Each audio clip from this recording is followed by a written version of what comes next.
Here's a fully rewritten version of your script. I've kept all the meaning, flow, and emotional impact intact while making it sound natural, conversational, and uniquely yours. There's a pattern with avoidant partners that catches most people completely off guard. They push you away, create distance, and make you feel guilty just for wanting simple emotional closeness. Sometimes they even end the relationship, acting relieved to be free from what they see as the burden of your love. You're left dealing with the confusion, the hurt, and the self-doubt. You question yourself. Was I too needy? Too emotional? Too much? You may begin to heal, start moving forward, and build a life where you no longer have to tiptoe around someone's emotional unavailability. And then, just when you least expect it, they show up again. Don't be shocked when it happens.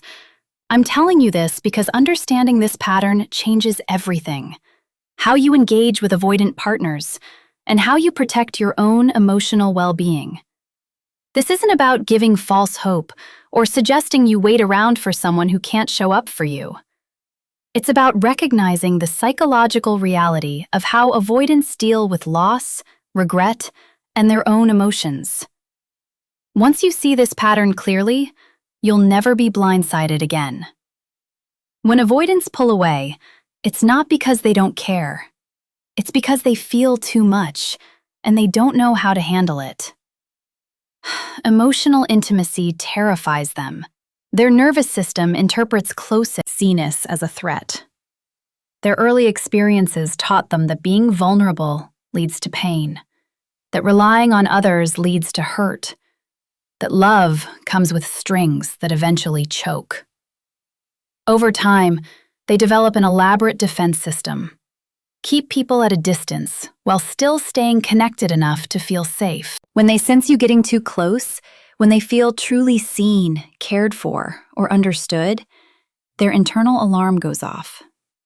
Even if consciously they know you're not a threat, their subconscious screams danger. The solution? They create space. At first, this feels empowering. Pulling away convinces them they're protecting themselves, preserving independence, avoiding emotional dependence. They tell themselves the relationship was too intense, too demanding, too much effort. They throw themselves into work, hobbies, casual dating, anything that proves they don't need deep emotional closeness to be happy. Outwardly, to you and everyone else, they seem fine, calm, relieved, maybe even happier. But it's a relief built on suppression, not real processing. They aren't working through the loss, they're avoiding it. This leads to what I call the false independence phase. After distancing themselves, avoidants double down on the idea that they're better off alone, that relationships are too complicated, that deep emotional connection isn't for them. They might say, "I'm focusing on myself," or "I'm not ready for something serious," or "I need to work on my own issues first." These statements aren't lies. They genuinely believe them in the moment, but they also protect them from facing what they're really avoiding. During this phase, they may seem to thrive. They stay busy, socialize, even date casually, but all their connections remain surface level. Nobody gets close enough to trigger their attachment system. This phase can last weeks, months, or even years, depending on how entrenched their avoidance strategies are. But it's not sustainable. Human beings, avoidant or not, are wired for connection. The cracks start small. Maybe they have a rough day and instinctively reach for you, only to remember you're gone. Maybe something reminds them of you, and the loss stings before they push it down. Maybe they compare others to you and notice the difference. Here's what most people don't realize. Avoidants don't process emotions in real time. While you feel the sting of their withdrawal, they feel numb, shielded from overwhelm. But ignoring emotions doesn't erase them. Feelings get buried, tucked into the unconscious, quietly influencing behavior and mood. That's why avoidants often start missing you after you've begun to move on. While you were grieving, they were in their relief bubble. But now, as you're building your new life, they're finally beginning to feel the impact of their loss. This delayed emotional processing usually emerges when their defenses wear down. Stress, exhaustion, a family problem, or just the effort of maintaining emotional walls. Suddenly, suppressed feelings creep in. At first, they may not even identify what they're feeling. Something feels off. Sleep is restless, thoughts drift back to the past. A vague sense of loneliness sets in, despite convincing themselves they don't need anyone. Eventually, comparison kicks in. They notice that casual friends or new romantic interests can't replicate the depth you offered. Others don't understand them like you did. They see that new connections trigger the same avoidance behaviors all over again. Whether dating or not, they realize the absence of your steady presence leaves a void. Achievements and casual relationships can't replace what they lost. They start to recognize that what they interpreted as pressure was actually love, and what they saw as demands were actually invitations for closeness. Avoidants live with a hidden fear of abandonment. It drives their defensive behavior, even if they're unaware of it. At first, they assume you'll always be there if they want to return.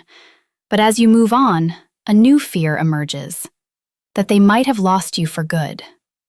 Avoidants hate feeling out of control, and realizing you may no longer be available shakes them to the core.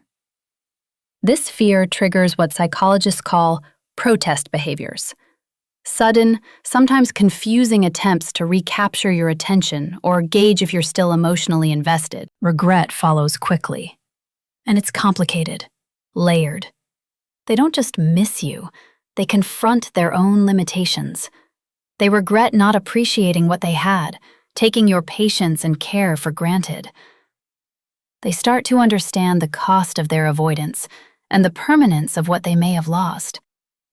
If you want, I can also make an even punchier, emotionally charged version that's optimized for spoken delivery, like for a YouTube or coaching video, without losing any depth. It would make every section hit harder and feel more personal. Do you want me to do that next? Here's a fully rewritten, natural, and authentic version of the continuation you provided, keeping the meaning, flow, and emotional depth intact while making it feel like it's written in your own voice. They start to regret pushing away someone who truly saw them, who cared for them even through all their walls.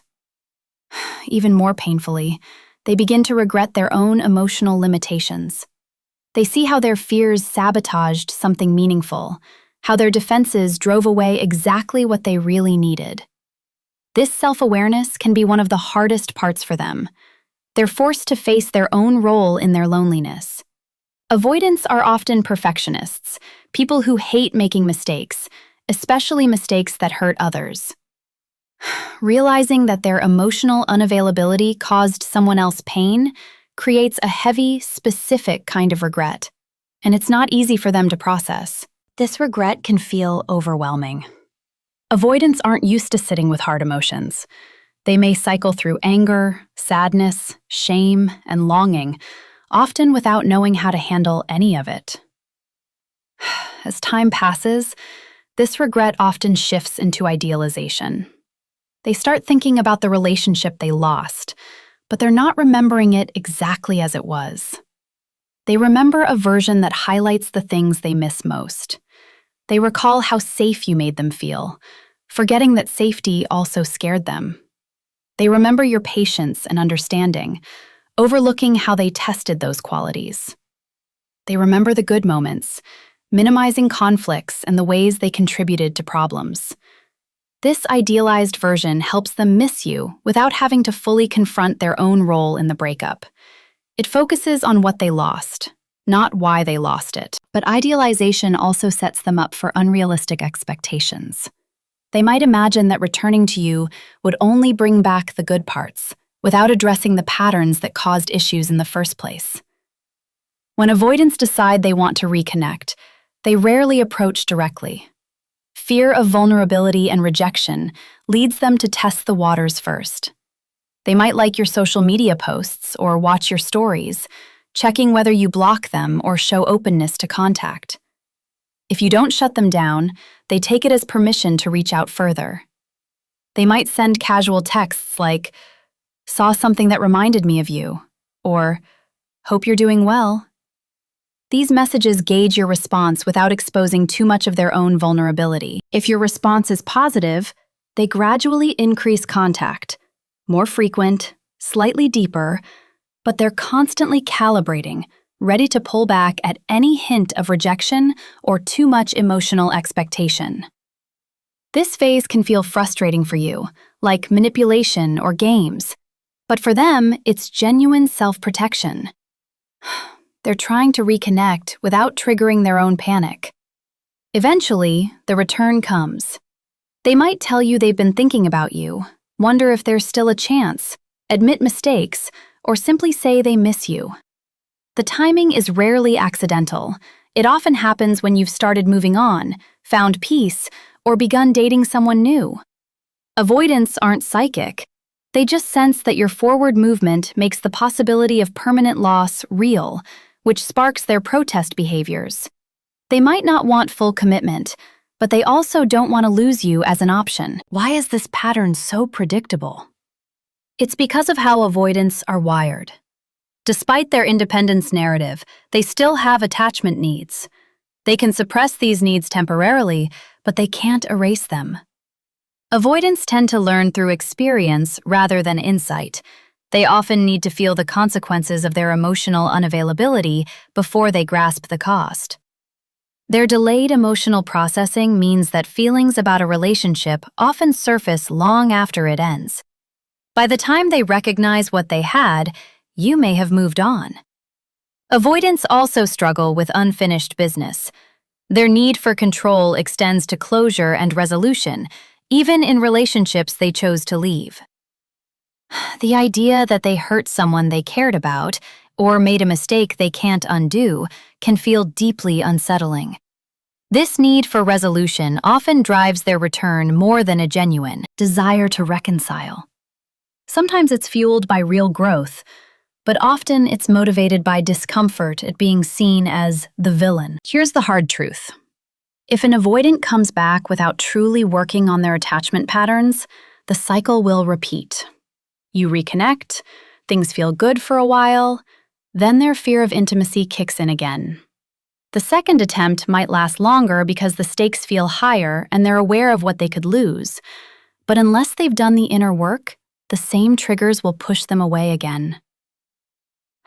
Understanding this pattern isn't about getting back together.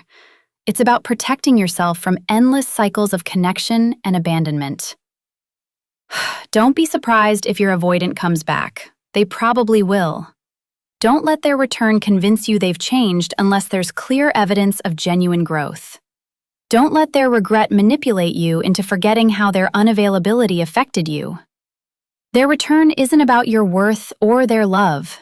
It's about their own patterns, psychology, and inability to sit with the consequences of their choices. Knowing this gives you power.